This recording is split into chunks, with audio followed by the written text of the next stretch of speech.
Polsek Kuta menangkap seorang pria bernama Nol Dixon Fault.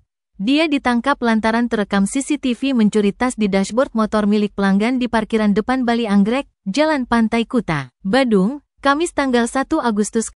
Kasih Humas Polresta Denpasar AKPI Ketut Sukadi menerangkan, peristiwa ini bermula ketika Wayan Parwati memarkir sepeda motor di tempat kejadian perkara. Pedagang tersebut pun menaruh tas kecil warna hitam di dashboard kendaraannya karena talinya putus. Lalu, wanita asal desa Pakisan, Kubu Tambahan, Buleleng ini mengangkut barang dagangan ke pantai tempatnya berjualan. Namun sekembalinya ke motor, didapati tasnya sudah hilang. Tas tersebut berisi handphone Samsung A70, HP Realme C11, serta buku tabungan. Atas kejadian itu, korban mengalami kerugian 9 juta rupiah dan melapor polisi.